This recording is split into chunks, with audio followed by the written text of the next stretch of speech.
Con personas ajenas al tribunal, con personas que, como nuestros panelistas, cuando estuvieron en el Consejo de Estado, solamente vivieron esta realidad sino que lo sufrieron. Y yo creo que eso de haberla sufrido en carne propia, de haberla vivido directamente, los cualifica. Eh, no quiero demeritar a los profesores son muy buenos estudiando el tema, pero cuando uno pasa por un tribunal, tiene que inventarse este tema de los límites de la Corte Constitucional y los límites del propio tribunal y cómo lograr articular algo armónico, pues tiene una experiencia cualificada. Creo que eso enaltece este panel porque pues tenemos a dos consejeros de Estado que ya se están escuchando límites y opinar sobre lo que es pues qué hacer. En cuanto a constitucionalización del derecho administrativo, pues parece un tema evidente, que además el derecho administrativo entre todas las especialidades del derecho es el que tiene más proximidad constitucional. No vale, pero los dos conforman el derecho público. El diálogo aquí, estamos hablando de realidades que se parecen. Es probablemente el que debería ser más fluido, el que debería ser más constante, el que debería ser mejor llevado.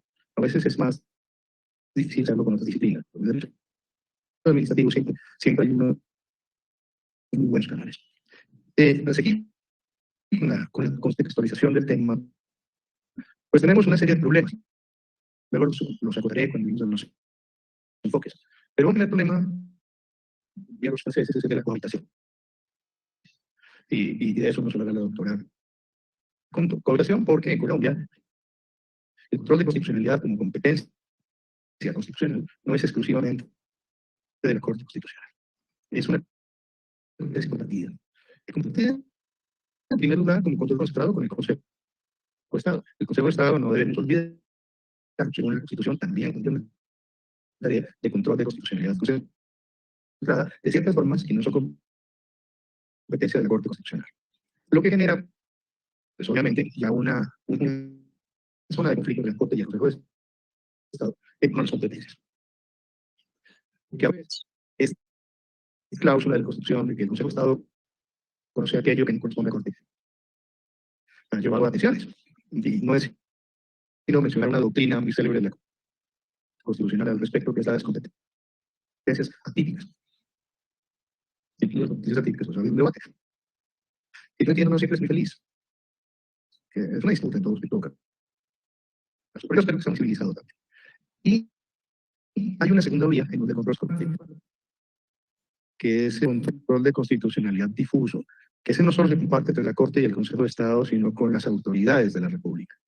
Y ahí también hay que agregar el control de constitucionalidad de lo que hacen los jueces, no solo de sus providencias judiciales, sino lo que hacen los jueces por vía de la tutela, que ha sido durante estos años pues un tema de constante disputa. Yo creo que hoy, felizmente, es un tema ya pacífico, establecido, asentado. Todas las autoridades judiciales asumen que existe la posibilidad de que se presente contra sus providencias una tutela y que eso va a llevar a la necesidad, obviamente, de considerar también lo que los jueces de tutela, en cabeza de la Corte Constitucional, dicen sobre la lectura de los derechos y dicen a veces también sobre la lectura de, conforme a la Constitución, de las normas legales aplicables.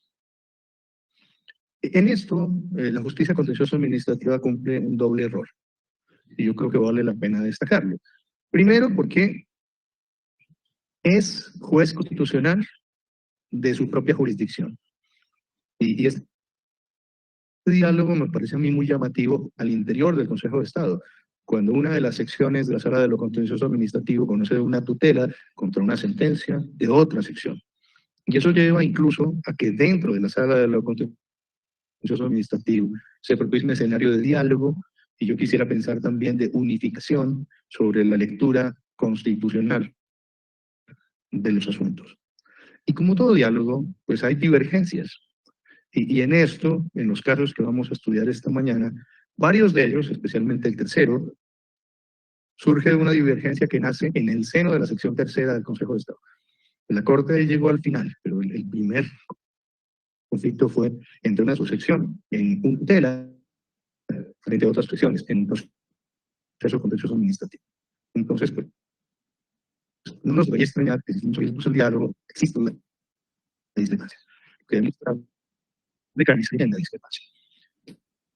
Y de otra parte, pues está el tema penoso de la revisión de las tutelas cuando involucra exigencias de altas cortes, en este caso el Consejo de Estado. Un tema en donde yo creo que es muy importante insistir, más allá de la coyuntura del encuentro, como algo permanente, y pues lo he dicho dentro de la Corte Constitucional, y creo que habría necesidad de decirlo también con el Consejo de Estado y la Corte Suprema de Justicia, con unos canales de comunicación más permanentes, más de día a día, porque a veces el problema es que la Corte Constitucional no está al tanto de todas las circunstancias que sufren las personas en el Consejo de Estado o en la Corte Suprema de Justicia. Y resuelven una tutela a veces sin conocer esas circunstancias. Deberían saber. Y aquí creo que no basta, lamentablemente, ese espacio que hay en los procesos de la Corte Constitucional para que intervengan los otros jueces, para que se puedan plantear estos puntos de vista. Porque los jueces también, y hay que señalarlo, lo que hacen cuando son llamados a un proceso de tutela es dar providencia y poco más. Entonces, pues, está bien, las providencias deberían defenderse solas, así es. Pero a veces hay detalles que no están en la providencia, que ayudan a comprender mejor lo que se tiene que decidir. Y desde la perspectiva del juez, lo más importante para tomar una decisión sobre un asunto muy difícil, siempre, es comprender. Yo creo que cuando el juez comprende lo que va a resolver, puede estar más tranquilo sobre si la decisión está bien o no está bien. Pero cuando se decide lo que no se comprende, es que es lo que se decía mal en alto. Entonces creo que el encuentro sirve para extender esa invitación a que dialoguemos más, que nos hablemos. Todos sabemos que la misma jurisdicción, la jurisdicción constitucional. Debemos tener manera de hablar, de oírnos. Y en este acto comenzamos por eso. No tanto como por un diálogo que imponga condiciones o que determine preponderancias. Para dialogar, lo primero es oír. La mejor percepción antes de escuchar. Lo que preferir oír primero. Y luego poder hablar. Bueno, este es el protocolo y sean bien claros a decir lo que tienen que decir. E incluso creo que al diálogo de jurisdicciones hay que incorporar a la sociedad. Parece que desde la justicia es muy importante la voz de las personas que no están en la justicia, de las universidades, de los académicos, de los profesores. Todos tenemos algo que decir y de ese diálogo pues podemos sacar buenas opciones. Y no podemos ir con esa idea de lo que la Corte dice, no se puede siquiera criticar. El crítico es muy importante y contribuye muchísimo a lo que necesitamos. Con esta introducción vamos a hacer la presentación de nuestros panelistas. La doctora Estela Conto Díaz del Castillo es abogada de la Universidad de Rosario con especialización en docencia universitaria en la misma institución superior.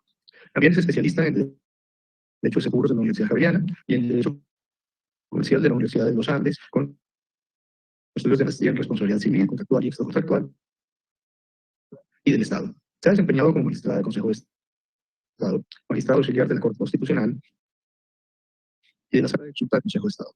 Juez civil municipal del circuito, directora del área de Derecho Civil, consulta jurídica de la Universidad de Rosario. Conferencista en eventos nacionales e internacionales en las materias de su especialidad. Ex integrante de la Comisión de Judicial, conferencista en Derechos Humanos con justicia, equidad y no discriminación.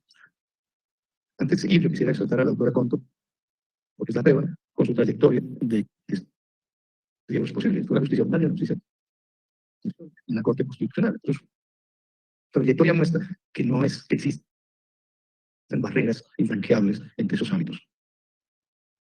El doctor Jaime Orlando Santillo Gamboa tiene un doctorado en Derecho de la Universidad de Carlos III de Madrid y de Nueva Colombia, doctor en Derecho de la Universidad de Carlos III, magíster en Gobierno Municipal y especialista en Derecho Administrativo de la Universidad Externado de Colombia. También cuenta con una especialización en la Administración Pública del Instituto Brasileño de Administración Municipal. Iván es abogado, es estadista, es magistrado por la sección tercera del Consejo de Estado, con juez de la misma corporación y del Tribunal Constitucional. Árbitro de los centros de arbitraje y conciliación de las cámaras de comercio de Bogotá, Bogotá y Cartagena. Profesor y investigador invitado al Instituto de Investigaciones Jurídicas de la Universidad Nacional Autónoma de México y de la Universidad de Madrid. Y docente en diferentes universidades de Colombia, Ecuador, Panamá, Santo Domingo, Perú y México. Autor de varias obras en el Tratado de Derecho Administrativo y la Responsabilidad de Estado. Y más de 50 artículos publicados en revistas nacionales y extranjeras especializadas. El doctor Maximiliano Guarani es abogado egresado de la Universidad Pontificia Bolivariana, especialista en responsabilidad civil y seguros de la Universidad de AFIT, especialista en la Universidad de AFIT, especialista en máster en implementación jurídica de la Universidad de Alicante, España, doctor en Derecho de la Universidad de Alicante, ha sido profesor de los cursos de plegado y diplomado de posgrado, especialización en maestría en las universidades Pontificia Bolivariana, Los Andes, Nacional de Colombia, del Norte, La Sabana, Sergio Arboleda, Linares, de Caldas Libre, de Antioquia y de Estimado. Actualmente es profesor de la Universidad Pontificia Bolivariana, árbitro de la Cámara de Comercio de Medellín, para Antioquia, y como juez de los tribunales superiores de Medellín y Antioquia. Presidente del Consejo de la Historia del Estado y presidente del Colegio de Abogados de allí. Presentados los finalistas, vamos a referirnos a la metodología. Según la metodología que se ha implementado en esta mañana, comenzaremos con un formato de grupo de trabajo, el cual consiste en un ejercicio deliberativo y de discusión que queremos promover alrededor de temas del Corte Constitucional y sociales que representan retos en el aquí y en ahora para el desarrollo de la jurisdicción constitucional. Pues este norte les proponemos a la auditorio y a quienes una conversación alrededor de 3 ministerios: elección pública de constitucionalidad y la dinámica de constitucionalización del derecho administrativo y los objetivos de la delimitación de competencias entre el Corte Constitucional y el Consejo de Estado. Segundo, la caducidad de las acciones administrativas cuando se trata de asuntos que involucran delitos de lesa humanidad. Diálogo trilateral en la Corte Constitucional, la Corte Interamericana de Derechos Humanos y el Consejo de Estado. Tercero, responsabilidad del Estado en materia de privación y de la libertad, examinada a la luz del derecho penal, del derecho de personalidad y constitucional. Para el efecto, cada uno de los penalistas efectuará una apreciación de los temas a tratar con un máximo de 15 minutos. Luego del cual dedicaremos a cada uno de estos temas de 30 minutos, concediendo la palabra a cada uno de nosotros por un tiempo máximo de 2 minutos. Para finalizar, las conclusiones y el enlace de este espacio. En cuanto a los bloques, entonces, solo como una incitación, digamos, como una provocación. Yo he pensado en las siguientes cuestiones. Primer bloque, en cuanto al tema de la acción de inconstitucionalidad. El principio de legalidad, que en el Estado de Derecho tiene que ver con el positivismo, con la positivización de todo el ordenamiento. La constitucionalización del derecho administrativo lo centra en la fuerza normativa de la Constitución. Y la separación de poderes del Estado de Derecho, que está dirigido a delimitar las competencias, en el Estado constitucional va más allá, porque tiene que ver con la delimitación, pero la articulación de las competencias. Y el control se centra en la aceptación pacífica de que las pautas de validez de las regulaciones, reglamentaciones, actuaciones y ejecuciones de todas las autoridades públicas, incluyendo la rama legislativa y la rama judicial, incluyendo las cabezas de la rama judicial. Esos parámetros son las disposiciones constitucionales y que esas disposiciones constitucionales son las que limitan y establecen los contextos y garantizan la realización de los derechos, de las libertades, de las creencias, de los intereses de los particulares. Entonces, esa constitucionalización requiere de la judicialización.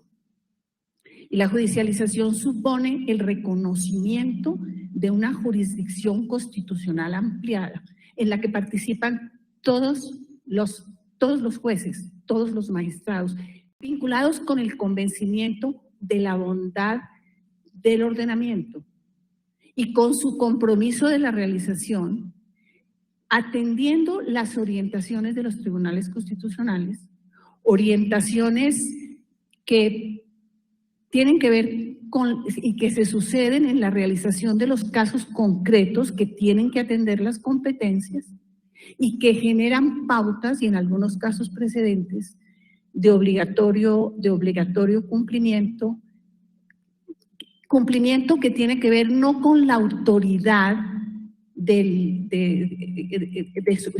su origen, sino con la fidelidad del ordenamiento constitucional y con la posibilidad de que ese juez pueda realizar efectivamente el derecho que le ha sido asignado resolver. Dada la prerrogativa de los tribunales constitucionales, entonces vale preguntarse si esa prerrogativa coincide con la que otrora le reconocimos a la rama legislativa.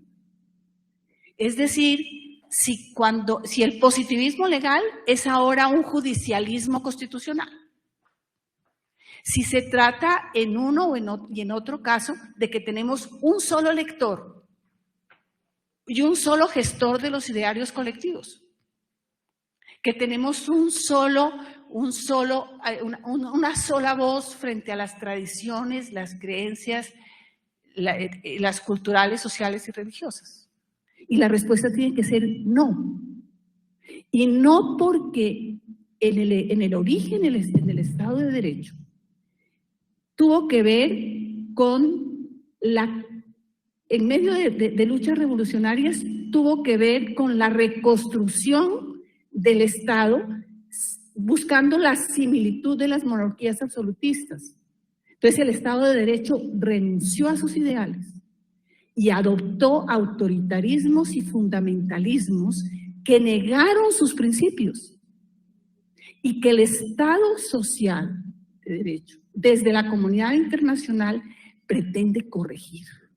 El Estado social de derecho va a corregir desequilibrios y desafueros que tienen que ver con esos autoritarismos.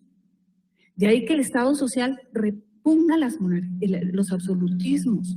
En el Estado social no hay posibilidad de autoritarismos, en el Estado social no pueden haber una sola voz.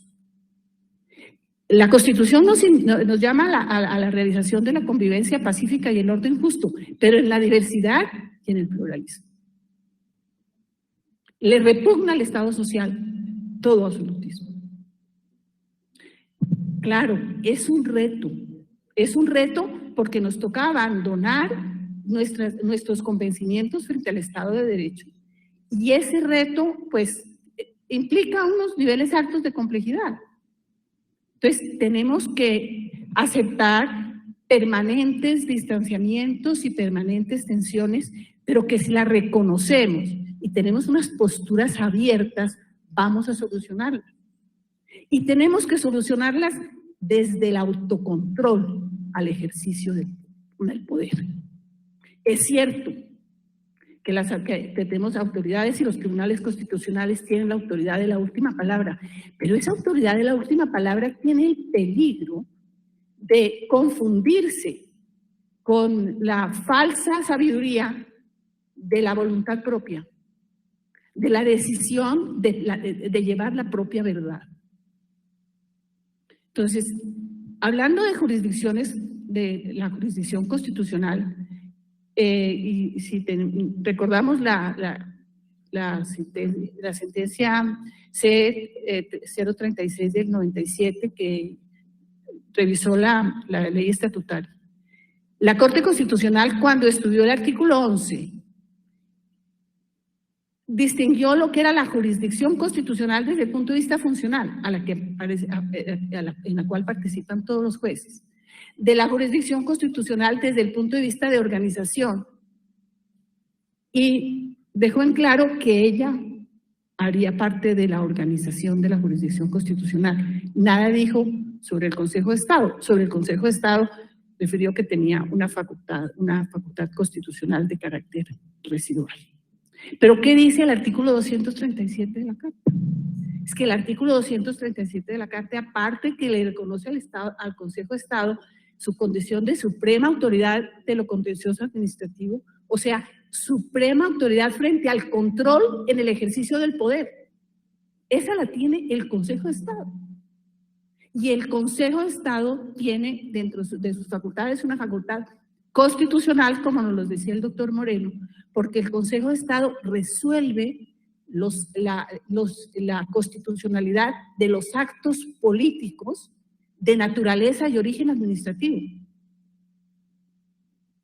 Pero la Corte Constitucional tiene unas competencias constitucionales mucho más amplias, porque es el juez de los actos políticos con alcances constitucionales, convencionales y legales, sin importar su origen.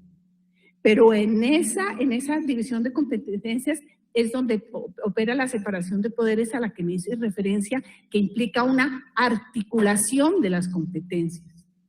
No jerarquías, sino articulación de competencias.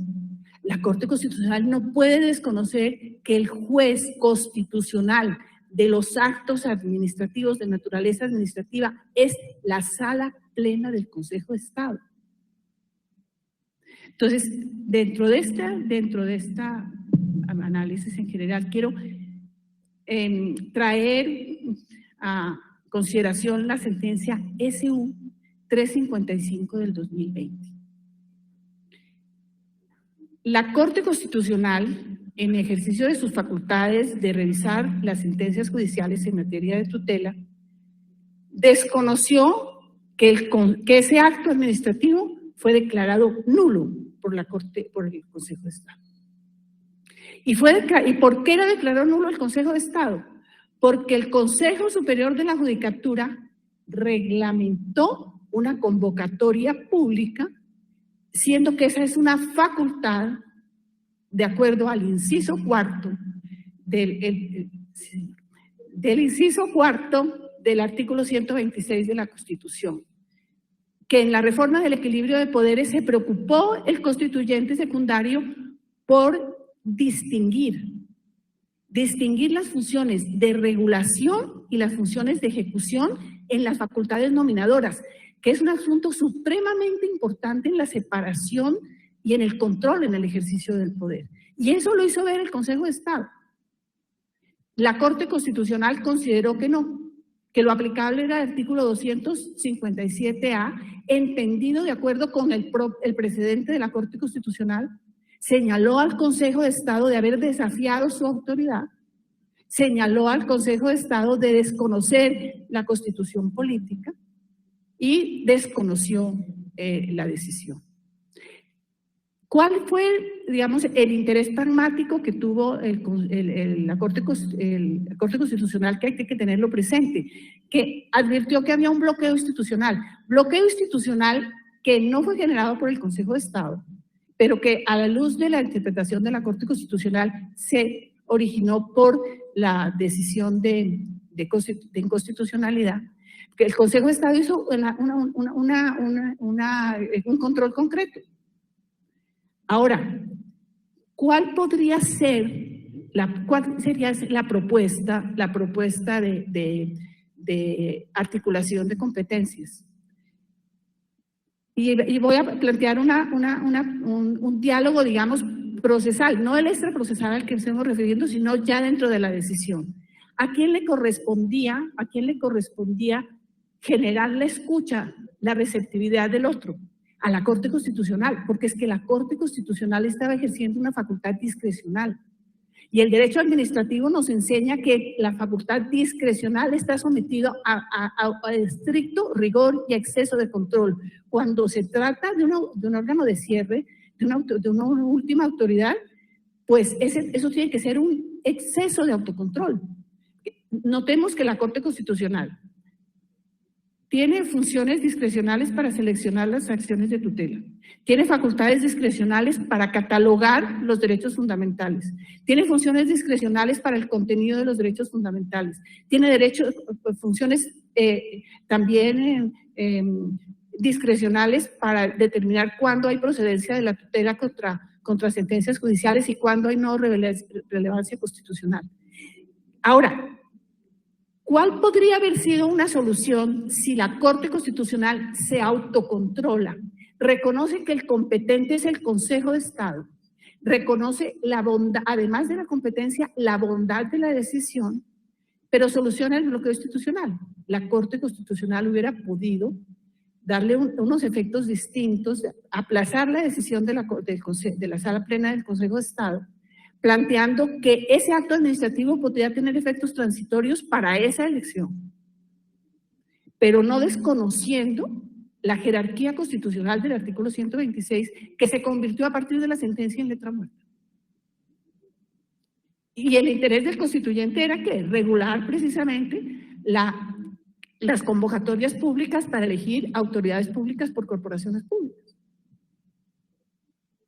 Entonces, me planteaba el doctor Moreno 3 aspectos que quiero, a ver si el tiempo me da para resolvérselos. Entonces me decía, lo primero era...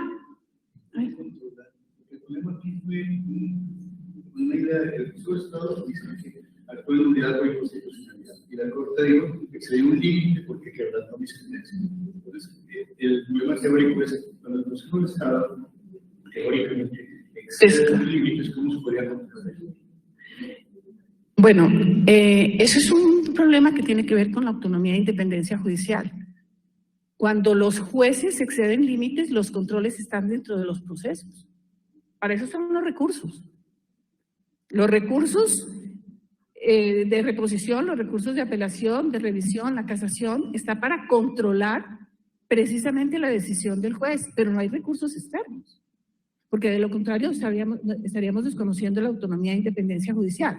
Pretender que la Corte Constitucional tiene la posibilidad de ejercer acciones para que se respete su propio precedente, pues no están previstos en el ordenamiento y si estuvieran previstos sería contrario a la autonomía e independencia judicial. Y eso con todos los jueces, o sea, las decisiones del Consejo de Estado y de todos los jueces se controlan al interior de los procesos. Ahora, creo que usted también me preguntaba, doctor Moreno, si que la Corte Constitucional planteó que las decisiones del Consejo de Estado no tienen efecto de cosa juzgada constitucional. Pues sí, eso dijo la Corte Constitucional. La Corte Constitucional también dijo, cuando en la sentencia C037 del 96, que no existía responsabilidad de las actas cortes, y el Consejo de Estado le dijo, pues qué pena, pero existe. Sí, es que hay decisiones que se quedan ahí, están escritas, pero que no se pueden cumplir, porque es que el Consejo de Estado es juez de constitucionalidad, y las decisiones del Consejo de Estado son cosa juzgada, y pues son cosa juzgada constitucional. Así la Corte Constitucional dice que no. Esa sería una. Creo que era otra. No, usted me preguntaba también.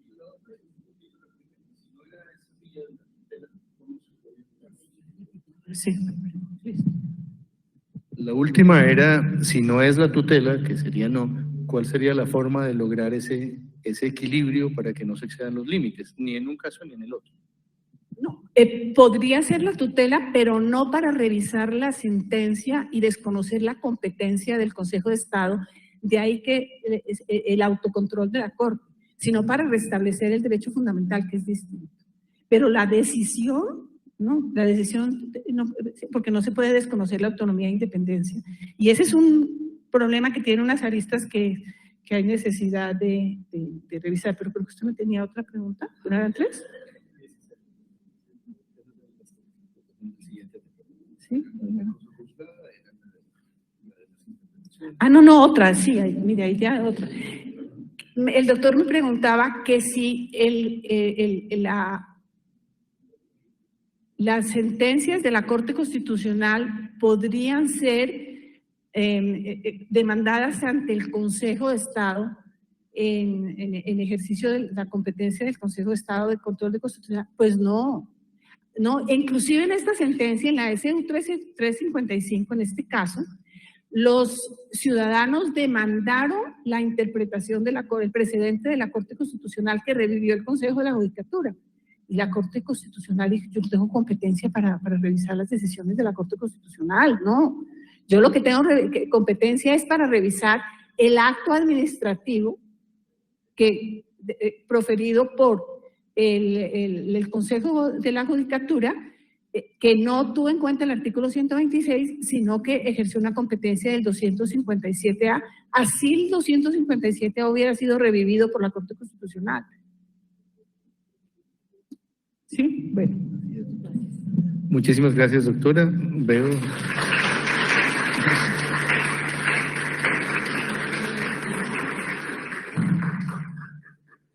Podríamos llegar a una conclusión preliminar, se nos va a quedar corto el tiempo porque el debate, como dice la doctora Conto, tiene mucho más de extenso, pero en fin, sigamos con la agenda. Doctor Santofimio, tiene la palabra.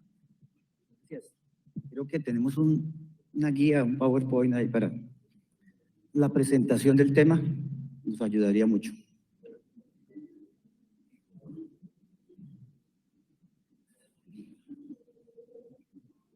¿Sí? Muy bien. Tenemos 15 minutos para hablar. Déjame el título un segundo, por favor. Y ya le voy diciendo cómo vamos organizando las ideas. El tema es la no caducidad de los medios de control. Perfecto, gracias. La no caducidad de los medios de control en lo contencioso administrativo con ocasión de la ocurrencia de la lesa humanidad. ¿A qué viene la conferencia?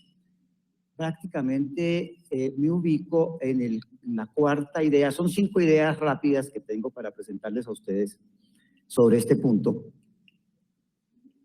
Sí, se paró ahí. Tercera idea. La cuarta idea, ayúdenme ahí a la cuarta idea, por favor. Es esta. La cuarta idea es la caducidad.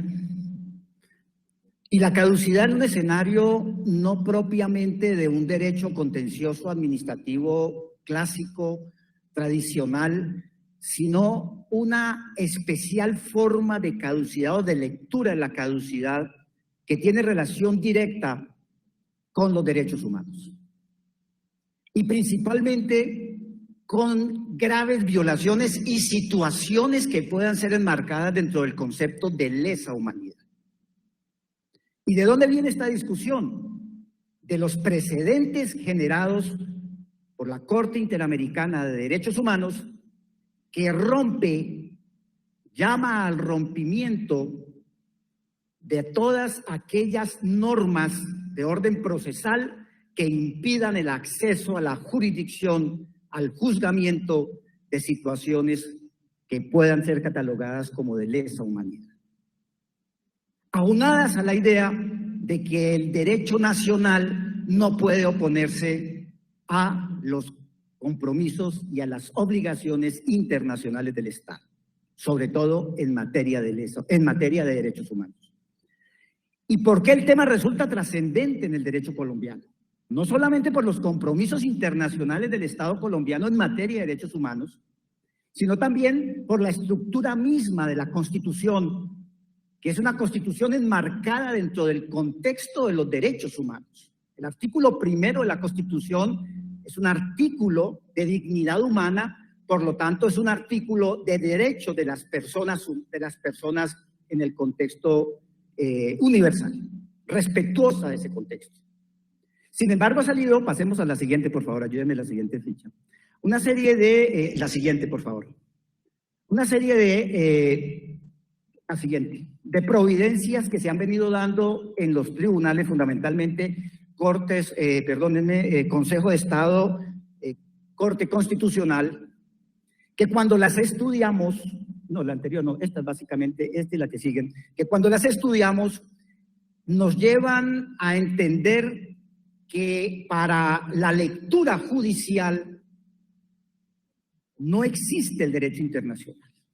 No existen compromisos internacionales y es más, no existen víctimas y ante todo existe ese Estado. Es decir, parece que se le diera una lectura al artículo 1 constitucional cuando habla de dignidad de víctimas o de dignidad humana por dignidad de Estado o dignidad de victimario, amparado en una norma procesal que impide el acceso a la justicia, cuando el estándar internacional es absolutamente otro. Para mencionar, hay una importante providencia del Consejo de Estado el 29 de enero del 2020, que es de unificación jurisprudencial, o sea, generó un precedente vinculante para toda la rama judicial en el sentido de que no hay que considerar las víctimas ni tener de presente la lesa humanidad, eso es lo que se deduce del fallo, sino reivindicar una norma procesal de caducidad en aras de la seguridad jurídica y no de la seguridad de las víctimas. Esa línea jurisprudencial es respaldada por dos decisiones, perdónenme, pasemos a la siguiente. Hay dos decisiones recientes de la Corte Constitucional consonantes con este planteamiento jurisprudencial del Consejo de Estado, que sería la 044 del 2022 y la T044 y la T210, donde el planteamiento es similar.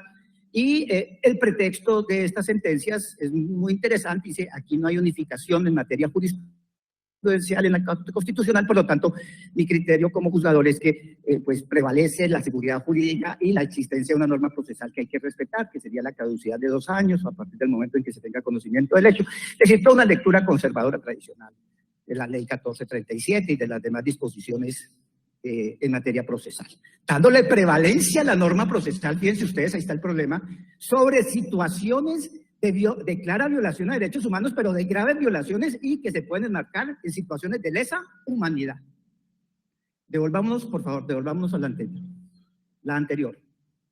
Ya a nivel de Corte Interamericana desde el año 18 se vienen, inclusive en otras providencias anteriores, pero el caso paradigmático lo vamos a tener en el caso órdenes de guerra y otros contra Chile, o órdenes guerra, ¿no? Ahí quedó mal, es el nombre de la persona, órdenes, es un apellido, órdenes guerra y otros contra Chile del año 18, donde precisamente el estándar mínimo de respeto a los derechos humanos de las víctimas está dado, es por una lectura de no prevalencia de la limitante procesal, y sí de un reconocimiento sustancial al acceso a la justicia.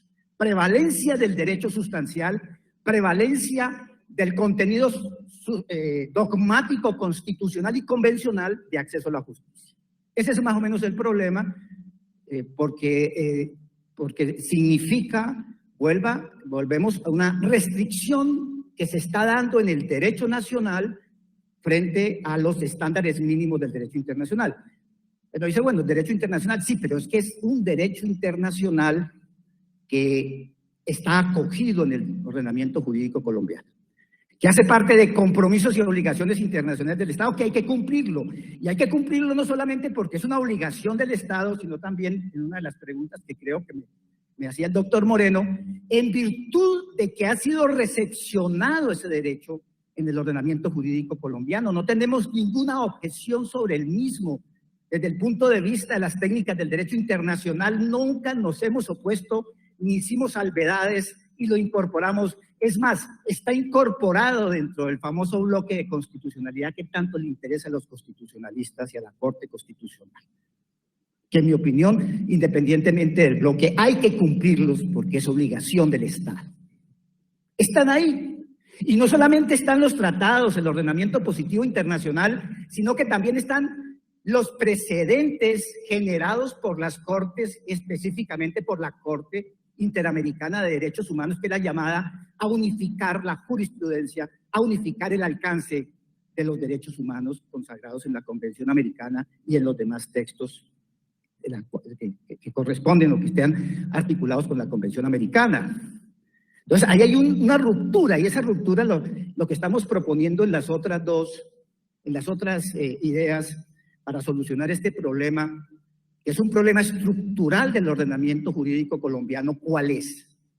En primer lugar, entender algo que se ha venido trabajando a nivel doctrinal en América Latina, y es la existencia de un derecho constitucional común que implica un diálogo común entre todos los países, entre todos los que hacemos parte del sistema, para entender en el mismo sentido los mínimos protectores de los derechos humanos, con el fin de que las autoridades de todos los países las hagan efectivas, como lo dispone el artículo 2 de la Convención Americana.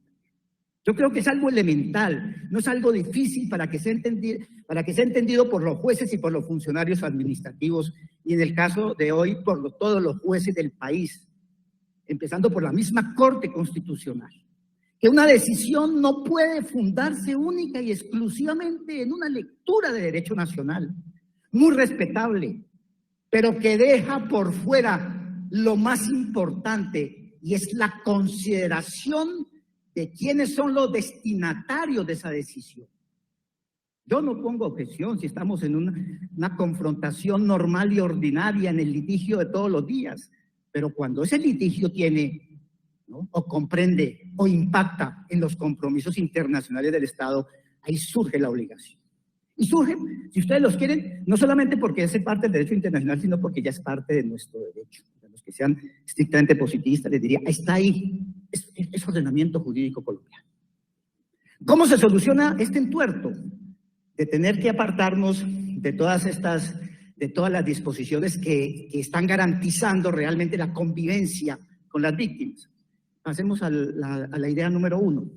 La idea número 1 nos invita, y lo digo por experiencia, porque al fin y al cabo no se trata de imponer la razón de unos sobre otros, no se trata de mantener esa pugna entre cuál corte dicta el mejor derecho dentro de una estructura jerarquizada, y yo me impongo y le hago el control porque me corresponde institucionalmente. Sí, eso es cierto, y así funciona el sistema.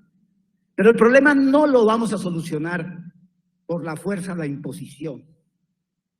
El problema se tiene que solucionar, la siguiente por favor, con un diálogo constitucional democrático, entendiendo a la Constitución vinculada con el orden interamericano, con el orden internacional. ¿Por qué? Porque lo dice el artículo 1, porque es una constitución, por lo menos en el ámbito de los derechos humanos, de dignidad humana. Y eso ya invita a romper cualquier barrera que ponga en dudas o que pueda limitar la dignidad de las personas. Y la dignidad de las personas se afecta cuando se afectan los derechos humanos.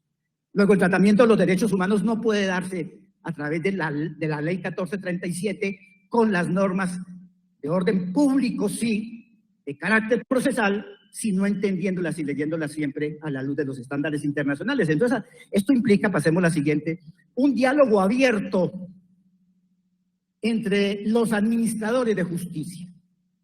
Y es un diálogo abierto que va a comprometer, dada la estructura del conflicto que estamos advirtiendo, no solamente el diálogo entre Corte Constitucional, la apertura de mecanismos de diálogo que no existen por lo demás.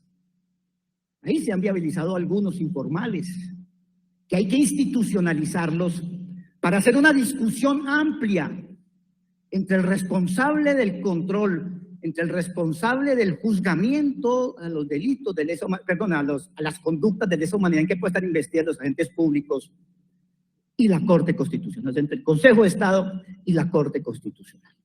Pero que involucra, dada la naturaleza del conflicto que les estoy presentando, igualmente un diálogo a través de los mecanismos institucionales, ¿sí?, o que permita el tratado, para comprometer en las decisiones que se vayan a adoptar, o por lo menos en la motivación de esas decisiones, ¿sí?, los planteamientos, lo que se viene trabajando, los estándares, la jurisprudencia, los precedentes elaborados por la Corte Interamericana y las opiniones consultivas correspondientes. Ahí se necesita armar esa estructura inevitable. Ahora, se puede hacer un diálogo formal simplemente controvirtiendo los precedentes, invocándolos, utilizándolos, reconociendo que existe el tratado, que existen las obligaciones internacionales tanto por el Consejo de Estado como por la Corte, pero lo ideal sería generar un escenario mucho más amplio para efectos de la respuesta institucional, de las sentencias o de los fallos que deban proferirse en un momento determinado. Mientras tanto, pues vamos a continuar con lo que les estoy presentando a ustedes, pues sentencias muy bien elaboradas, obviamente que no compartimos, ¿sí? Que pues resuelven, ¿sí? Desconociendo las obligaciones internacionales del Estado, ¿no? Resultan elaborando decisiones sustancialmente sujetas al orden interno y oponiéndosela al cumplimiento de los tratados internacionales. Yo no diría tanto a los tratados, para no ser tan formalista, a las víctimas, que son las que llevan del paseo en este caso. Muchas gracias.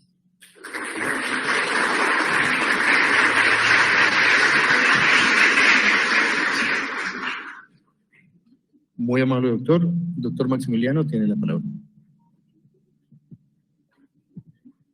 Muchas gracias.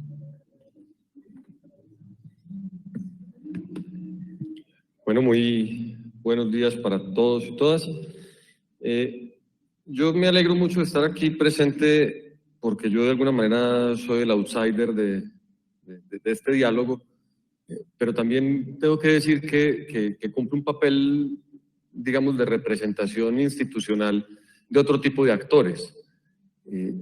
Como soy presidente del Instituto de Responsabilidad Civil, que es un grupo de incluso magistrados que hacen parte del mismo, académicos, abogados, litigantes, pues a diario se la ven con este tipo de problemas en la práctica y pensando cuál es la jurisprudencia que van a aplicar. Pero además, por casualidad de la vida, desde este año me tocó ser presidente del Colegio de Abogados de Medellín, 96 añitos que tiene la institución. Entonces también represento como al gremio de los abogados de alguna manera que padecen el diálogo, y esto siempre me hace recordar una de esas escenas maravillosas y fantásticas de Lelutier, que cuando hablaba de que hay dos personas que entran en monólogo, se produce un biólogo.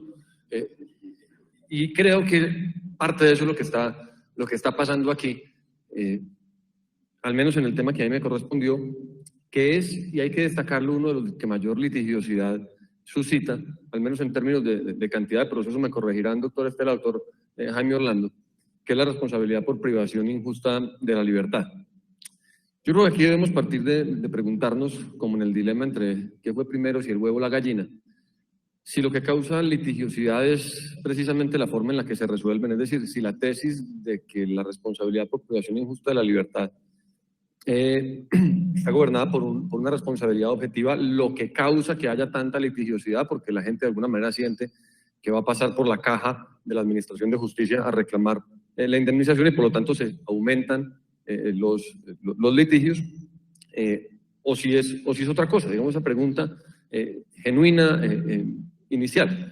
Yo no pretendo responder de manera contundente esa cuestión, pero sí creo que hay algo aquí para utilizar una expresión muy española, castiza, diríamos, que es la pescadilla que se muerde la cola.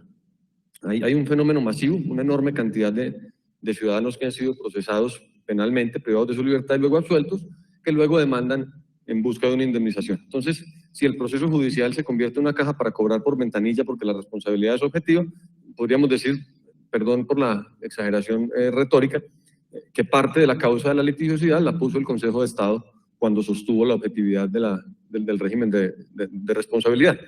Entonces, aquí hay que preguntarse si tiene razón la Corte Constitucional cuando revocó en la sentencia de unificación SU 072 de 2018 los fallos del Consejo de Estado que habían resuelto pues una tensión de años al interior de la sección tercera del Consejo de Estado, posiciones sobre cuál es el régimen aplicable. Este tema que hemos discutido con el doctor Jaime Orlando varias veces. Entonces la pregunta pasa también por cuestionarse si la Corte, en clave de constitucionalismo dialógico, se ha tomado en serio o no escuchar las razones del Consejo de Estado. Ahorita se hablaba de diálogo al interior del proceso y diálogo, digamos, extraprocesal, de cómo escuchamos o cómo escucha la Corte al Consejo de Estado, porque está claro, digamos, que el juez de la causa escucha a las partes escucha el litigio, pero qué duda cabe que en los procesos al interior de la Corte Constitucional, yo creo que es evidente que hay una especie de precariedad en materia probatoria por los términos en los que debe resolverse, porque no están las herramientas, los cauces, y es quizás el juez más distante del conflicto el que está llamado a fijar las posiciones más duraderas respecto a ellos. Y eso yo creo que es un factor que no hay que descuidar, y que incluso, digamos, en materia de otras jurisdicciones podría ser agravarse la situación, porque incluso a veces cuando se revocan sentencias, por ejemplo, de la Corte Suprema de Justicia, están revocando sentencias también de un juez que ya estaba muy distante del conflicto. Y no hay que olvidar que no tenemos, ya no uno puede decir que hay un montón de papeles, que eso no son expedientes, porque ya estamos camino a la virtualidad de los expedientes. No son un montón de papeles, sino un montón de personas, un montón de conflictos, un montón de víctimas, y no olvidemos que son un montón de víctimas que han estado privadas de la libertad. Es decir, estamos hablando de una cantidad enorme de litigios de personas que han estado privadas de la libertad, y este es un país en el que, pues, los que al menos en cierta generación nos explicaban estos temas, diciendo que esto es como un vaso de agua, que la autodetención es como un vaso de agua que no se le niega a nadie. Y cualquier cantidad de personas estamos expuestas a eso. De hecho, no me aguanto las ganas de hacer un comentario completamente al margen. Hay un programa de televisión de la Fiscalía que a mí me causa pánico cada que lo veo, se llama Fiscalía para Todos. Yo quisiera que no. Todos sí somos jurisdicción constitucional, pero a mí eso de Fiscalía para Todos como que me parece que no debería. Entonces, posiblemente será porque soy de pueblo, pero me da miedo. Entonces, pues aquí uno puede hacer una mirada al pasado de la institución, a la historia. Luis García de Valdeavellanos era un historiador del derecho español, que en su manual de historia del derecho decía que él se detenía la historia o lo que él contaba más o menos entre 30 y 40 años del momento en el que estaba escribiendo, porque de 30 a 40 años para adelante ya no era historia sino política. Y aquí la historia es de 30 a 40 años, entonces digamos que podría estar también pisando algún callo de política del derecho en lo que está pasando aquí, básicamente porque, pues, a partir de esa sentencia que examinó la constitucionalidad de la Ley Estatutaria de Administración de Justicia, que ha suscitado unas decisiones recientes en materia de privación injusta de la libertad, pues quedó claro que no había un único régimen posible para la responsabilidad por privación de la libertad. Yo diría que aquí hay un consenso en que la responsabilidad por privación de la libertad es un caso especial de error judicial. Es un caso especial, significa que es un caso de, obviamente hay un régimen general, pero aquí que sea un caso de implica varias cosas. Obviamente no hay un juicio sobre el juicio como la responsabilidad por error judicial, sino que tiene su punto de partida en una absolución precedida de privación de la libertad. Y la especialidad del caso deriva de que por una parte su fundamento legislativo es independiente del que tienen los otros supuestos de responsabilidad por la actividad del Estado juez, pero además, digamos, de que necesariamente tiene que haber una decisión que se considera no correcta, una decisión cuyo objeto es necesariamente la privación de la libertad que genera un daño. Y esas fases, 4 hasta ahora, vamos a ver en cuánto quedan, cuántos monólogos más vamos a ver, ya no es un diálogo, sino una serie de monólogos. 4 hasta ahora, 4 fases que ha identificado la propia jurisprudencia del Consejo de Estado, de la que ha hecho recuento la jurisprudencia de la Corte Constitucional, pues ha pasado por varios momentos de decir qué es lo que constituyen los supuestos, y estamos en un punto en el que, pues, el Consejo de Estado por fin le hace caso, entre comillas, a la Corte Suprema, a la Corte Constitucional con esa sentencia. Ese uso 72 del 2018, se profiere la sentencia de agosto 15 del 2018 de unificación, que a la vista de lo que han sido las tensiones entre las subsecciones, uno dice los acuerdos tuvieron que haber sido muy difíciles de lograr. Aquí hay 2 protagonistas de cómo debieron haber sido los acuerdos para lograr sacar sentencia de unificación, y a la vuelta de 2 días en un parpadeo aparece una sentencia de tutela contra una acción de tutela contra la decisión que por fin había unificado y había puesto de acuerdo. Es una sentencia de tutela de la propia sección tercera, en la que 2 magistrados terminan declarando la procedencia de la acción de tutela contra la sentencia de unificación, y ya tenemos el comunicado de prensa, pero no la sentencia de la Corte Constitucional, que le da la razón a la sentencia de tutela, es decir, confirma la sentencia de tutela, lo que es una especie de galimatías insufrible en el que quien ha presentado una demanda en espera del fallo de responsabilidad por privación injusta de la libertad, abramos la puerta de una vez de la caja de Pandora, porque vendrá una serie, por lo menos de discusión académica, de si eso no es vulneración de la confianza legítima del ciudadano, que no sabe a qué régimen ajustarse. Es decir, estamos de acuerdo en que el legislador no fijó un único régimen, no fijó un régimen de responsabilidad por privación de la libertad.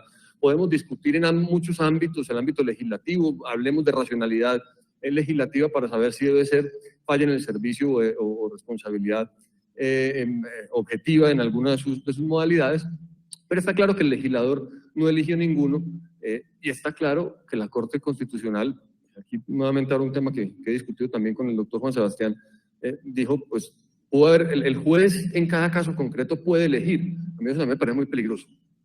El juez en cada caso concreto elige cuál es el régimen de imputación de responsabilidad que va a aplicar. Entonces, si el juez en cada caso elige, significa que yo demando tirando una moneda al aire. Vamos a ver qué elige el juez al final. Y yo, honestamente, yo me pongo en este momento los zapatos del abogado que represento. Digo, ¿y con qué cara luego me dicen que tengo que poner los fundamentos de derecho de la demanda porque el código me lo exige? ¿Yo qué pongo? Pongo la posibilidad de a ver qué sale. A ver qué sale. Entonces, claro, digamos que la distinción de hipótesis de las posibilidades de reconocer indemnizaciones con régimen objetivo cuando el hecho no existió, el sindicado no lo cometió, o la tipicidad objetiva del delito, pues yo creo que puede ser razonable, y a eso apuntaba las sentencias de unificación, tanto la sentencia de unificación, las del año 2018, porque digamos, la sentencia de unificación, sí, bueno, ¿cuál de todas? Porque hay la del 2013, está la del 2018, está la de la Corte Constitucional, a nivel de anécdota, cuando yo trabajaba en una firma de abogados hace algunos años, pues habíamos dos personas con el mismo nombre. Mi nombre no es que sea muy común, poco a poco lo va haciendo. Me decían, por favor me comunica con el doctor Maximiliano. ¿Cuál de los dos? Éramos 5 abogados, que hubiera 2 Maximilianos ya es muy problemático. Ahora que haya 2 sentencias de unificación o 3 sobre el mismo tema, eso es como el decreto único de administración de justicia, que son como 52 decretos. Eso, llamarlo único, pues tiene sus problemas.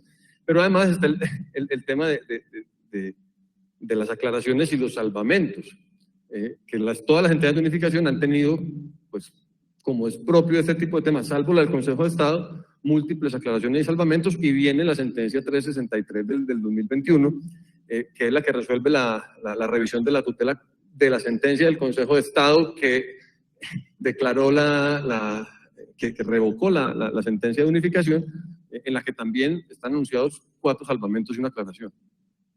Entonces, pues, 2 aclaraciones, 4 salvamentos y 2 aclaraciones, o sea, 2 salvamentos dobles.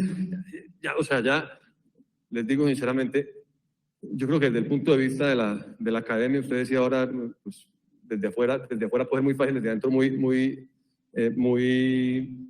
muy complicado hacer las sentencias. Es que desde afuera tampoco es fácil plantear una demanda frente a este panorama, o incluso para las entidades defenderse de este panorama si no saben si hay tal incertidumbre acerca del régimen que se va a lograr. Por supuesto, las entidades de unificación tienen una vocación, y la idea del diálogo es ir llegando a consensos. Lo que quiero llamar la atención aquí es que no podemos olvidar que los consensos pues tienen a estos efectos, diría, víctimas colaterales. Y son las víctimas que van quedando en el camino, regadas a uno y otro lado del espectro, cuando van viendo cómo a medida que va avanzando el diálogo, sus pretensiones caen o triunfan, dependiendo de a qué lado haya caído la moneda en alguno de los episodios del diálogo. Ya sabemos por ahora que en la sentencia C-363 pues hay una puerta abierta. El doctor Moreno planteaba una cuestión al tema de la culpa de la víctima, que a mí lo dije públicamente, publiqué algo en ámbito jurídico y luego en otros escenarios. El tema de la culpa de la víctima me causaba bastantes problemas cuando se hacía consistir la culpa de la víctima en la conducta preprocesal digamos, en la comisión del delito. Pues si usted dio lugar a que alguien creyera que había cometido un delito, pues de malas, su detención preventiva estaba justificada y todo lo demás. Y en eso se hacía consistir la culpa de la víctima. Creo que esa sentencia que viene de la Corte Constitucional, pues por ahora como conocemos el comunicado de prensa, va a fijar un camino bien interesante. Habrá que ver cuál es el contenido para decir que la conducta preprocesal de quien es detenido preventivamente no puede incidir en la noción de culpa de la víctima como exoneradora de la responsabilidad del Estado, del Estado de jurisdicción que decide la detención preventiva, o en su caso de la Fiscalía, pues casos que ya seguramente quedan muy pocos por el tiempo que ha pasado a vigencia del Código de Procedimiento Penal actual.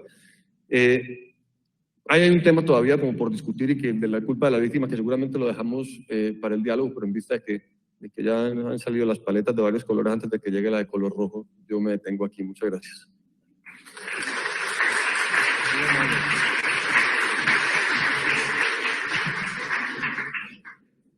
Gracias. Antes de entrar a las preguntas del público, yo quisiera hacer para las personas que quieran entrar más a fondo en el debate de hoy, una especie de contexto mínimo muy breve. En el primer caso, en el de la doctora Conto, les sería muy útil estudiar la sentencia SU 355 del 2020. Ahí está más o menos relatado el problema del que hablamos, porque normalmente cuando uno se queda en las intervenciones pero no conoce el contexto, pues pierde algo del debate. Ahí está el contexto. En la del doctor Santofimio, como él lo mencionó, es la sentencia SU 312 del 2020. Y en la del doctor Aramburu, que lamentablemente todavía no está, hice la investigación en el que iba, me dijeron que ya está en proceso de firmas, así que está muy próxima a salir, y es un tema muy controversial, es la SU 323 de 2021.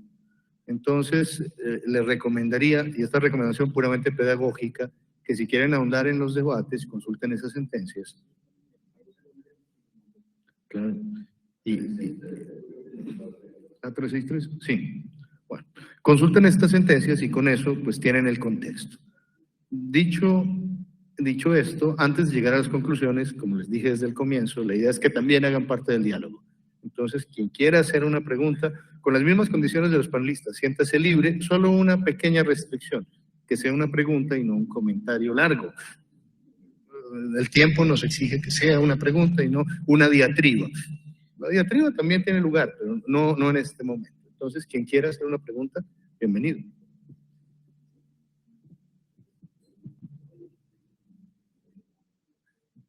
Buenos días para todos.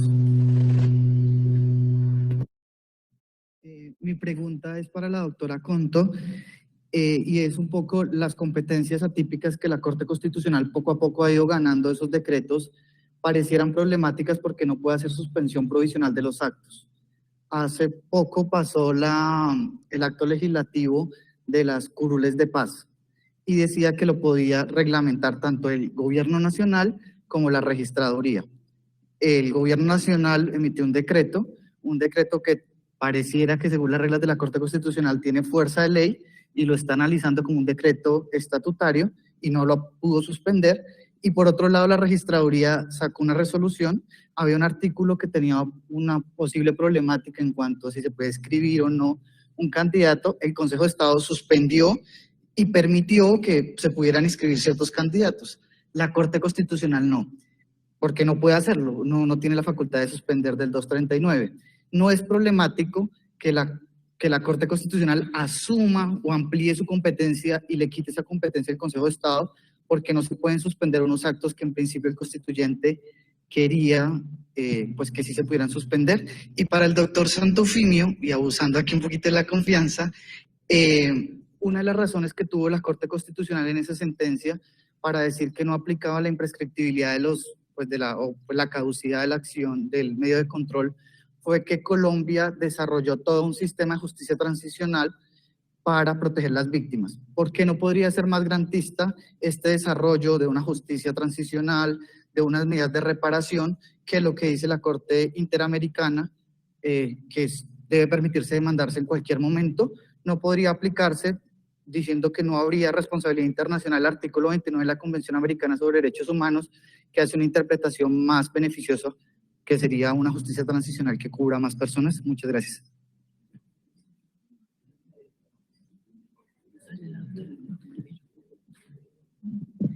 Las competencias de la Corte Constitucional, como lo dice la Constitución y en general de todas las autoridades de los órganos de cierre, están fijadas en la Constitución, y la Corte Constitucional no tiene facultades de suspensión. Entonces, definitivamente, si se trata de un acto administrativo de naturaleza legal, cuya competencia para confrontarlo con la Constitución política le corresponde a la Corte Constitucional, no se admite la suspensión.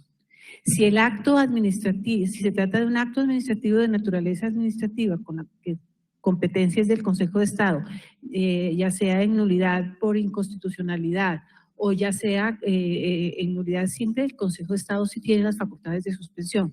Aquí tenemos que ser muy estrictos con las competencias. Se trata de competencias regladas, y las autoridades no pueden realizar funciones que no les han sido asignadas en la ley, no están asignadas en la Constitución.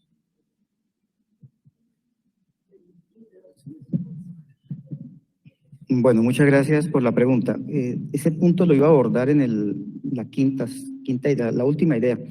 La quinta idea se la puede proyectar, que lo llamo la regla del estándar de mejor calidad.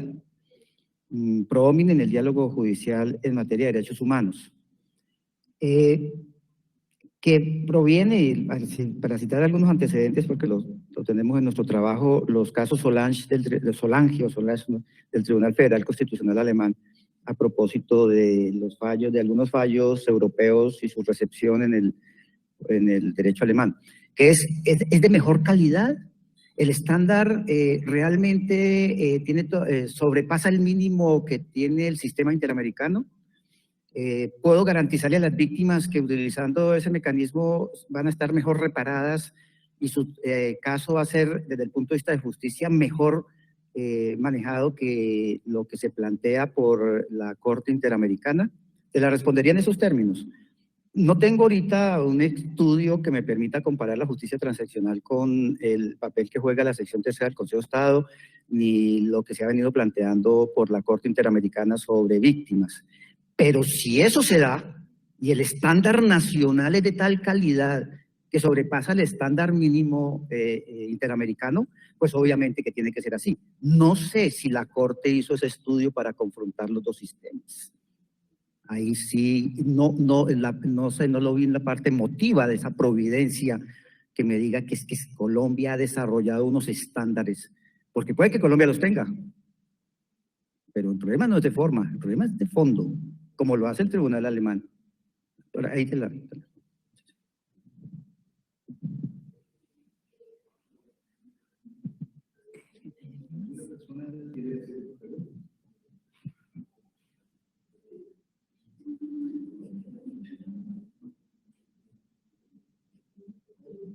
Sí, buenos días.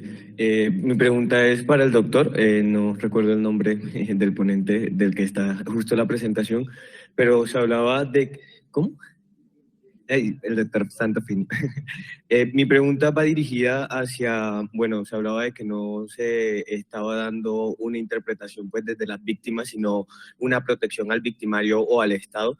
Entonces, mi pregunta es si la Corte Constitucional es la única que en estos momentos debería tener la obligación o la responsabilidad de dar esa interpretación de las obligaciones del Estado o de las obligaciones internacionales que el Estado ha venido adquiriendo, y cómo desde el ejercicio del derecho y como abogados se puede empezar a trazar esa exigibilidad del cumplimiento de las obligaciones en cuanto a estos tratados que ha adoptado Colombia.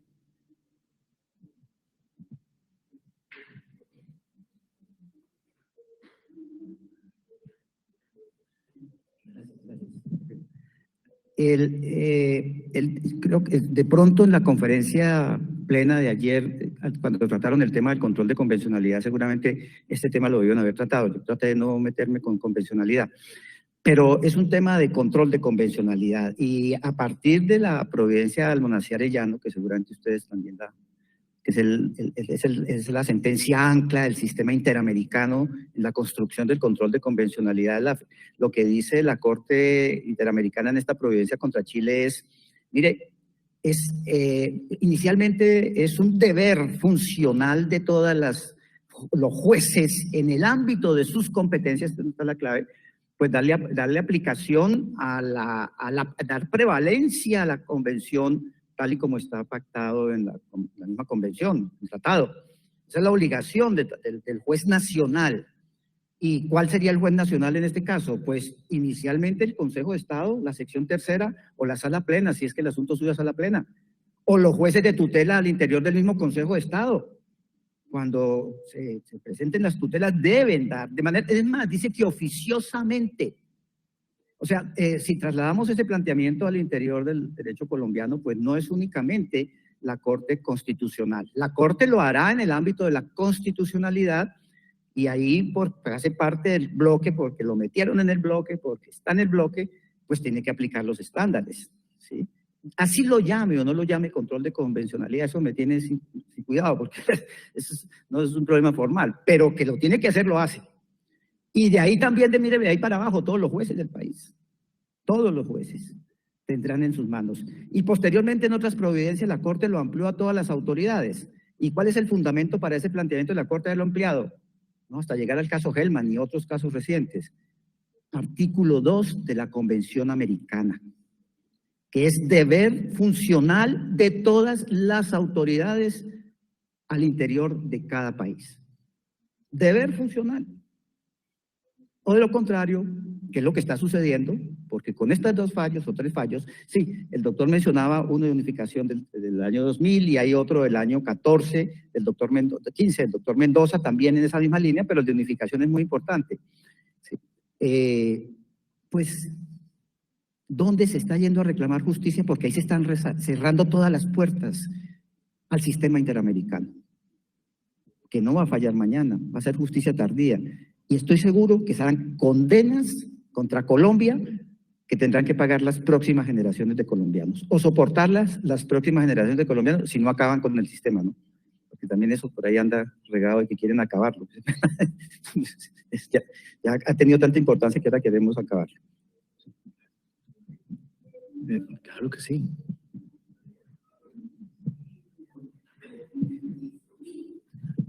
Bueno, muchas gracias. Una pregunta en general, para quien la quiera contestar. Creo que para todos es suficientemente claro que el conocimiento de la nulidad por inconstitucionalidad está asignado en unos asuntos a la Corte Constitucional y en otros asuntos al Consejo de Estado. Teniendo ya claro esa premisa, ¿qué justifica que cuando se profieren las decisiones, las de la Corte Constitucional tengan efectos de cosa juzgada constitucional y las del Consejo de Estado solamente de cosa juzgada? Gracias.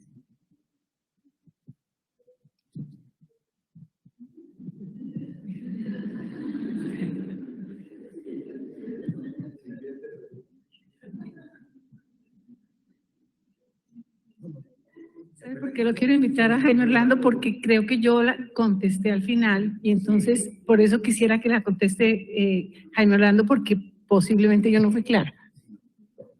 Este fue un debate que se dio en una sala plena, no sé, allá el doctor Moreno, cuando se discutió lo del el POT de Bogotá.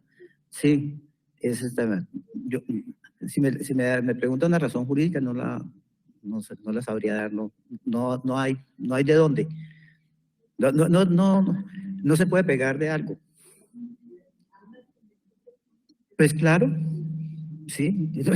Incluso el tema se discutió, pero también se discutía porque ya cuando se amplió en la ley 1437 la aplicación, este medio de control a actos que no son solamente nacionales, sino locales, etcétera. Pero, ¿y cuál es la razón? Y ahí yo no le puedo decir que la razón sea convencional. Como para, ¿no? Sí, fue como para decir, uy, ¿cómo sabe ese hombre allá? No. Sí, Estela planteaba y decía, la acción de nulidad por inconstitucionalidad está, es de competencia del Consejo de Estado y es competencia de la Corte Constitucional, pero si miramos, los nombres cambian. Y ahí yo quería hacer un poquito de referencia histórica al tema porque la acción de la competencia del Consejo de Estado es acción de inconstitucionalidad y la competencia de la Corte Constitucional, la del Consejo de Estado es nulidad por inconstitucionalidad. Pero eso tiene simplemente una explicación, no es que las acciones sean distintas. Eso tiene simplemente un origen histórico y es que la competencia del Consejo de Estado fue muy sufrida. Entonces, si nosotros analizamos la historia, pues la Corte Suprema de Justicia con la Sala Constitucional permanentemente estuvo decretando la inexequibilidad de las competencias del Consejo de Estado. Entonces, el Consejo de Estado optó por darle un nombre diferente a su competencia para que la Sala Civil no se sienta tan dolida y a ver si era posible que la competencia llegara por lo menos a cristalizarse, que no sucedió sino hasta 1945. Desde 1986 hasta son muchas las sentencias de inconstitucionalidad de la Sala Constitucional, cortando siempre las competencias del Consejo de Estado porque tocaban sus propias competencias. La nuestra se llama, sí, acción de nulidad por inconstitucionalidad.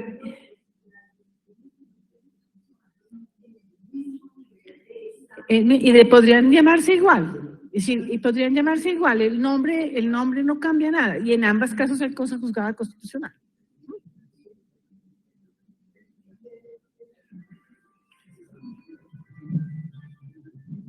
Pues sin entrar a polemizar, pero yo le daría una razón, aunque no soy panelista, el debate, eso es la sentencia C400 de 2013.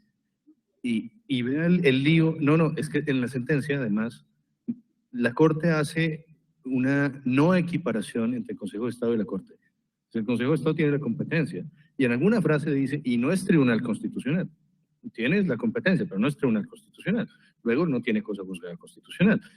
Yo lo usaba como para provocar el debate. Yo creo que el debate hay que revivirlo, porque es que aquí las cosas pasan y siguen, y como no las debatimos, pues no se nota.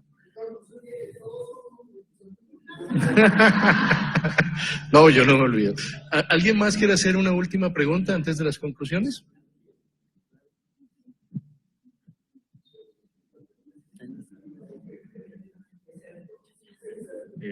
Hola, buenos días a todos. Mi pregunta es para el profesor Aramburo sobre el tema de la privación injusta y el estándar de la regla objetiva, digamos que responsabilidad objetiva. Privación injusta, condena.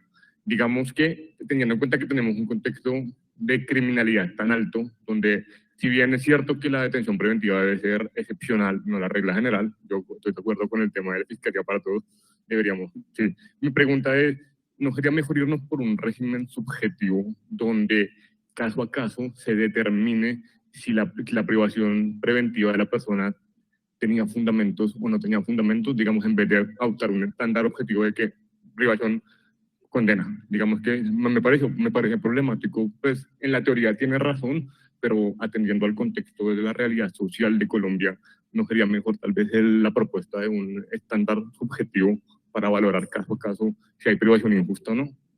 Esa es mi pregunta. Muchas gracias.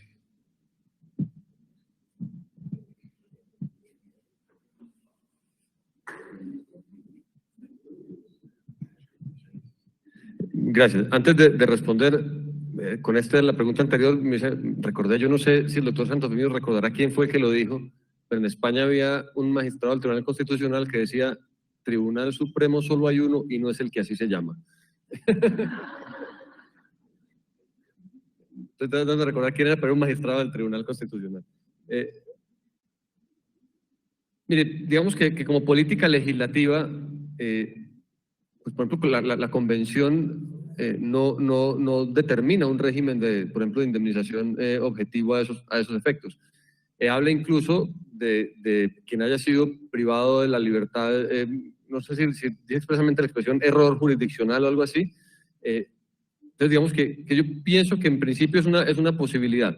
Ahora, si la intención de un régimen de esa naturaleza, por ejemplo, en manos del legislador, fuera desestimular la litigiosidad contra el Estado, me parecería que sería un fin de dudosa legitimidad. Desestimulemos poniendo un régimen subjetivo. Ahora, yo sí creo que en las hipótesis que se ha determinado en esa sentencia de unificación, que debían seguir siendo responsabilidad objetiva, básicamente lo que está pensando son casos que evidentemente no hay necesidad de buscar una culpa adicional. Bueno, si la conducta es atípica y es algo que puede examinar quien determina la privación de la libertad, antes de decidir si envía a alguien a una detención preventiva o no, pues en esos casos, cuando se trata de atipicidad de la conducta, pues parece razonablemente justificado que el régimen no dependa de una culpa. Hay otras hipótesis, el hecho no existió. A mí esa me parece un poquito más dudosa, porque es que la prueba de que el hecho no existió podría llegar después de alguna actividad averiguativa en el marco del proceso penal correspondiente. Perdónenme el chiste o la exageración, no estaba muerto, estaba de parranda, aparece el que se creía muerto y entonces el hecho no existió, no había en realidad un muerto. Puede ser una exageración, pero podría ser, y puede que esto ocurra después o se pruebe después de que ha avanzado el proceso. Pero no hay que olvidar pues, que esto está muy claro en esa sentencia de la 072 del 2018, que es que la detención preventiva, por ejemplo, tiene unas finalidades muy, muy particulares y que en principio cuando esas finalidades se han vulnerado, etcétera, o se ha abusado de la detención preventiva, pues ahí pues tiene sentido que haya un régimen en el que se busque al menos lo que se ha denominado la falla en el servicio. Entonces yo creo que como regla general tendría mis dudas respecto de cuáles son las finalidades con las que una regla general de falla en el servicio, de régimen subjetivo se adoptaría. Creo que hay hipótesis en las que se justifica que haya un régimen en que no haya culpa, pero también creo que hay hipótesis en las que, habiendo régimen de responsabilidad objetiva, la mayoría de las veces va a ser muy fácil identificar la falla. Como algo parecido a lo que ocurre y denuncia con mucha frecuencia todavía mi maestro amigo Javier Tamayo, y es en materia de responsabilidad médica. Muchas veces queremos un régimen de daño especial, o lo vemos en las sentencias, pero resulta que estaba la prueba de la falla. O sea, entonces, ¿para qué acudir al expediente de la responsabilidad sin culpa si se ha encontrado acreditada?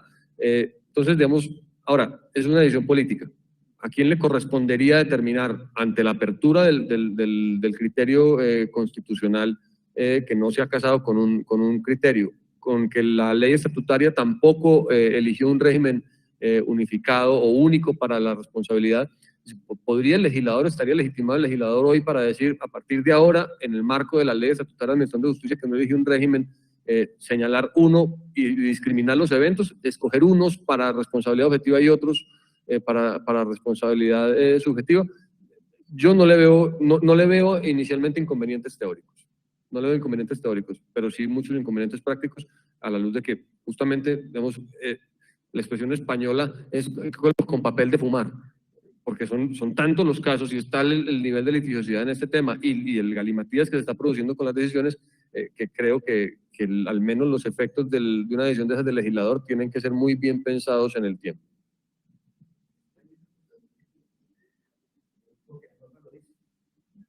Sí, lo que pasa es que en el Pacto de Derechos Civiles y Políticos la responsabilidad es objetiva, porque la responsabilidad es porque después una vez condenada la persona y privada de la libertad, habiendo sido condenada, entonces la indemnización es objetiva. Pero es que aquí nosotros lo que tenemos es medidas de aseguramiento sin condena, que es en realidad el problema está allí. El problema está en detener a las personas o restringirles la libertad siendo inocentes, no habiendo desvirtuado la presunción de inocencia. Ese es el problema. Sí, es un poco la lectura, digamos así, muy tropical de quien tiene en sus manos disponer de la libertad. Se detiene porque existen los elementos suficientes o porque se van a buscar. Esa es más o menos la idea. Y de ahí por qué la razón por qué la Corte Constitucional, cuando estudió la ley estatutaria, planteó la falla, ¿no? Plantea la regla, el análisis subjetivo de esas hipótesis para verificar si se dan los presupuestos. Y a nivel inclusive el estándar interamericano está es por la falla y no por la responsabilidad objetiva. En España, lo que pasa es que cuando uno se mete en la literatura española y mira los últimos fallos, salió inclusive en esta semana que está por redes una sentencia del Tribunal Español a propósito de una de las personas investigadas por el atentado al tren, ¿no? Y condenaron objetivamente, porque se entiende que hubo una privación que no fue justificada por el Estado en el momento de proferir la sentencia, todo lo contrario, fue desvirtuada. Ahora, pero eso también tiene otra lectura desde el punto de vista de la falla. Cuando se dictó la medida, había condiciones para dictarla y se hizo garantizando todos los derechos de esa persona, tanto legales como convencionales. Porque si lo hizo, ¿por qué vamos entonces a clavar al señor funcionario que dictó la medida? Pero viene entonces el discurso ¿no? Del otro lado también, ¿no? Pero es que el Estado no logró desvirtuarle y por lo tanto se le cayeron todos sus argumentos, así sean verdaderos. Esto es precisamente lo que está planteando el doctor Aramburu, ¿no? Ahí tenemos que meterle la cabeza, armar el diálogo entre todos para poder sacar una conclusión definitiva de cuáles van a ser los pasos, cuáles van a ser los sistemas o las hipótesis para poder saber si en qué caso estaría un ámbito de responsabilidad objetiva y otro ámbito de responsabilidad subjetiva, que me parece correcto. Sí, yo quiero agregar un tema pues que lo tuvimos muy en cuenta para unificar en la sección tercera, que estuvimos muchos años y muchas salas discutiendo el tema, y es la impunidad tan alta. Porque es que lo que uno se encuentra en las demandas de privación injusta de la libertad es que evidentemente la situación es que la persona necesariamente tendría que haber sido condenada. Pero el juez de la responsabilidad no puede desconocer la presunción de inocencia y no puede desconocer la sentencia penal. O sea, esa persona necesariamente es inocente. Y da, pues... Es necesario plantear que la impunidad más alta que de los casos que llegaron a la privación de injusta de la libertad en la sección tercera, un altísimo porcentaje es violencia sexual contra menores. Entonces tenemos 98% de impunidad. Todas esas personas acuden a la acción de reparación directa, entonces, además de que son culpables porque no se les puede probar, porque las pruebas no tienen la calidad de certeza que exige el proceso penal, salen indemnizadas. Entonces, hay una cantidad de temas que hay que entrar a analizar. Es un problema bastante complejo. Yo quisiera añadir solamente a nivel de hipótesis la posibilidad de pensar que la tendencia a la objetividad también está determinada por una suerte de sesgo, de sesgo normal, digamos, de sesgo no en el sentido de vicio reprochable en el razonamiento, y es que estamos marcados por, ayer se hablaba en el panel de sentencias estructurales, por un estado de cosas inconstitucional en la privación de la libertad. Entonces, yo creo que el hecho de cómo son nuestras condiciones de reclusión y de privación de la libertad también induce de alguna manera, aunque sea inconsciente, a quien tenga en sus manos la función de decidir si indemniza o no, a pensar que cualquier privación de la libertad en Colombia, salvo un mínimo porcentaje de casos privilegiados, es en condiciones radicalmente indignas. Entonces, yo creo que eso lo digo, al menos como hipótesis, explorar la posibilidad de que eso incide en la tendencia que no busquemos la culpa, porque sí, aunque sean 2 días, y esa sentencia de unificación en cuanto a las tarifas de indemnización del año pasado, del Consejo de Estado que tarifó, baremó las indemnizaciones también en función de cuánto tiempo se ha pasado privado de la libertad. Yo creo que tiene algo de eso también. Es que no es lo mismo pasar un día en Bellavista o en La Picota que pasar 3 años. Y ahí hay un tema bien interesante en la cuantificación. Como está la situación de privación injusta despelotada en la jurisprudencia, con todas las posiciones que ustedes se quieran imaginar en cada subsección, es más fácil que se demande al Estado, ¿no?, por el daño jurídico ocasionado por lo que dice Maximiliano, por haber mantenido al preso en condiciones inhumanas que pedir una reparación por privación injusta. Yo creo que prospera. Y yo, la sección tercera sacó el año pasado, con ponencia de Alberto Montaña, una acción de grupo. Y la acción de grupo es que un número pues, mayor de 20 de mujeres que están detenidas en una cárcel que no tienen ninguna condición de dignidad humana. Pero y ahí condenan en la acción de grupo, con independencia de que las personas estén justa o injustamente detenidas y que haya sentencia o no, simplemente por haber estado detenidas en la cárcel, lo que plantea Jaime Orlando. Entonces, ahí no habrá duda de las responsabilidades que mantener las personas, inclusive la sentencia plantea que es una sentencia de discriminación de género porque todas son mujeres, pero yo no creo que sea un problema de género ahí, porque hombres también podrían ser, es decir, los hombres también están en unas situaciones terribles, hacinados, y claro, o sea, el problema perfectamente puede plantearse como dice Jaime Orlando, solamente por haber estado detenido en esas condiciones.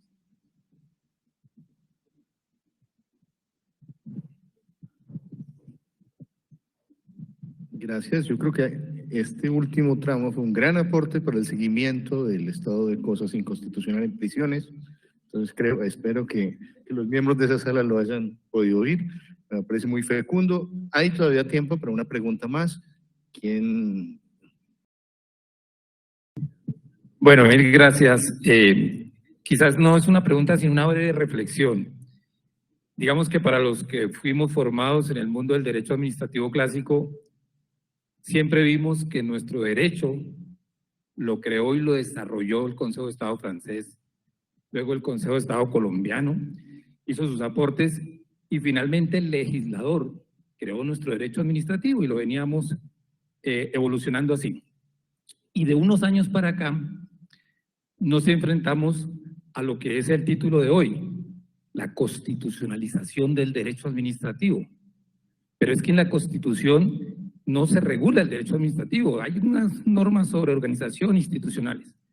Entonces es la Corte Constitucional la que ha venido de unos años para acá fijando nuestro derecho administrativo. Y uno está en una situación de, bueno, ese cambio será válido y será correcto. Y además, digamos, con esta situación, normalmente lo hacen en sentencias de unificación. Y las sentencias de unificación, digo yo, la Corte no tiene competencia para fijar subreglas de interpretación de normas legales. Me explico. El tema que estábamos hablando de caducidad de la acción de reparación directa, o un tema de repetición, o el tema de privación injusta de la libertad. Cuando la Corte hace una sentencia de unificación y fija una subregla sobre una norma del CEPACA, está invadiendo la competencia del Consejo de Estado, sin fundamento. Si lo hace en una sentencia de constitucionalidad, alcanza a ser válido, pero en una SU, no. Y coloca a todo el mundo del derecho administrativo en esta situación. Tenemos una sentencia de unificación de la sección tercera, que es el órgano válido para interpretar la norma legal del CEPACA, que se contrapone contra la sentencia de unificación de la Corte de tutela. ¿Cómo, digamos, y ahí sería un poco la reflexión, cómo hacen dentro de este diálogo que se quiere propiciar para determinar para el operador jurídico y para el usuario cuál sentencia de unificación tiene mayor valor? ¿Cuál es la que debemos aplicar? ¿Prevalece la de la Corte Constitucional dictada en un caso de tutela? ¿O prevalece la de la Corte, la del Consejo de Estado, dictada con base en la Ley 1437 de 2011, que le dio la competencia para dictar sentencias de unificación? Es casi sala plena o sala plena de sección. Y las de tutela, bueno, las SU plena, pero hay de tutela de 3 magistrados. Una serie ahí como de situaciones que nos dejan, ¿ese será el norte correcto de nuestro derecho administrativo en Colombia? El que nos lo fije la Corte Constitucional con base en sentencias de unificación.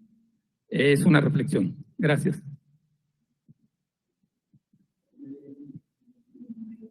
Una pequeñita, muchas gracias. No, yo solo quisiera agregar en este asunto un aspecto en el que he pensado mucho. En el caso de privación injusta de la libertad, se está lesionando una de las garantías excepcionalísimas del individuo. Yo les recuerdo que la Carta Magna, que es casi el fundamento del derecho constitucional moderno, nació justamente, entre otros motivos, para proteger la libertad del individuo. Pero cuando en Colombia se produce un error de esta naturaleza, se han producido por lo menos 6 o 7 errores funcionales. Un fiscal no pide una orden de captura si previamente el investigador judicial no le presenta un informe en que le acredite que se justifica. Ahí va el primer error, el del investigador. Luego el del fiscal que con fundamento en ese informe se le solicita al juez de control de garantías. Un juez de control de garantías que se supone es un juez constitucional, no un engranaje más del sistema penal, que ahí está el error. Hay que cambiarle el chip a los jueces de control de garantías. Ellos no son parte del sistema penal, ellos son estricta jurisdicción constitucional. Tercer error. Cuarto error, el del Ministerio Público, que guardó silencio. Tenemos un órgano burocrático costosísimo, que generalmente nunca asiste a las audiencias. Cuando asiste, guarda silencio, y cuando no guarda silencio, abre la boca para decir que está completamente de acuerdo con la solicitud de la Fiscalía. Entonces, con todo respeto, yo considero que en este caso hay que hacer esfuerzos argumentativos muy elevados para tratar de trasladarle la responsabilidad de la pérdida de libertad al ciudadano. Yo, doctor Maximiliano, estoy de acuerdo en que ahí tiene que haber absolutamente, sin ninguna consideración, responsabilidad objetiva. Así lo considero yo, pues que no soy administrativista. Muchas gracias.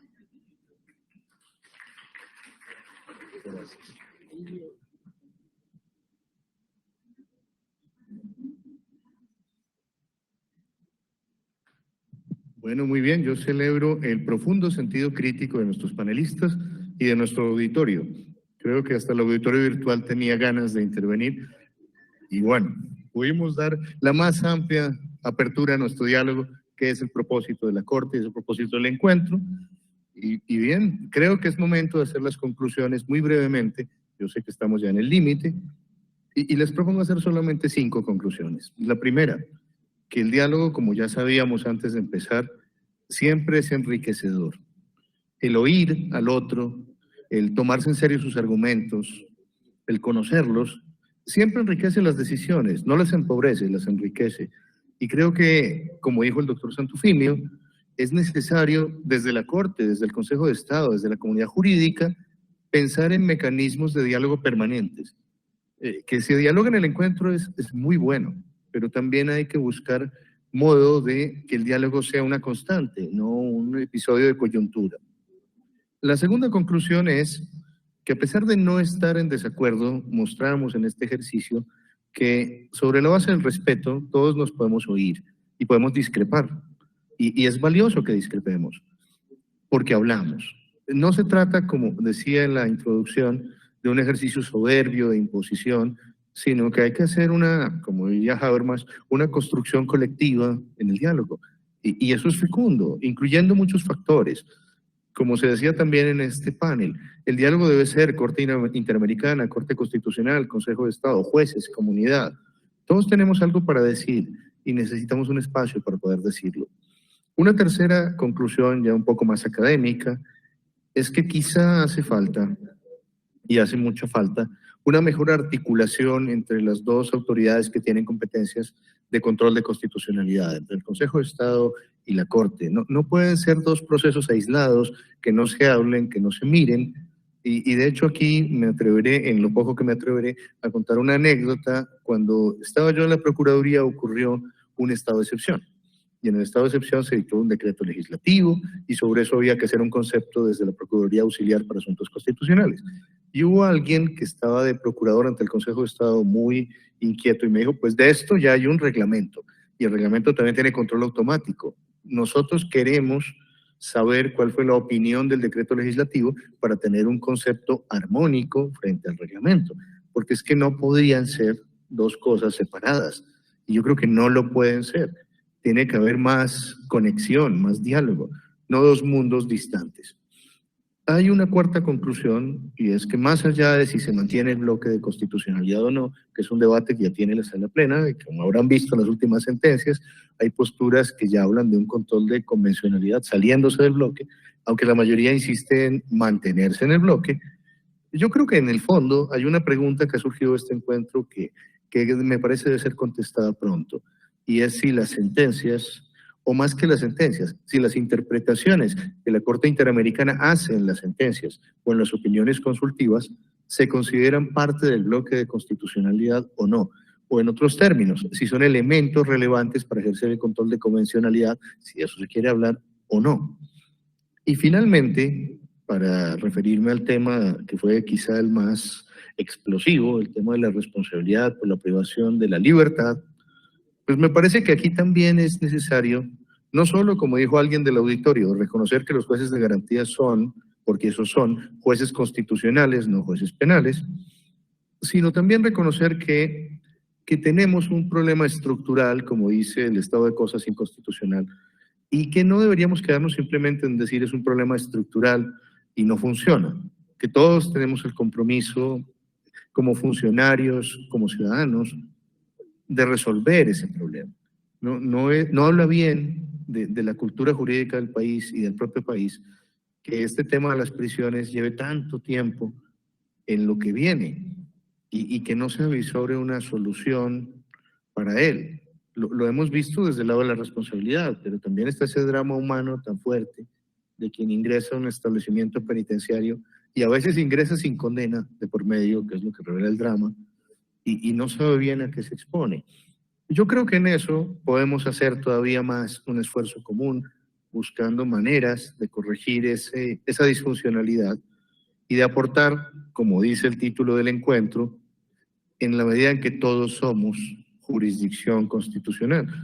No todos pensamos lo mismo, no todos vamos a estar de acuerdo en todo, pero somos parte de la misma jurisdicción. Y es muy bueno poder hablar entre nosotros y poder vertir todas estas expresiones. Yo pensaba que antes de empezar el foro, este iba a ser el panel de la catarsis. Todos iban a expresarse con mucho énfasis. Creo que no me equivoqué, porque hubo mucho sentido crítico y celebro especialmente eso. Me parece que fue un ejercicio auténtico, por el cual le agradezco mucho a los panelistas y le agradezco mucho al auditorio que estuvo presente y al auditorio virtual. Muy amables, entonces terminamos el...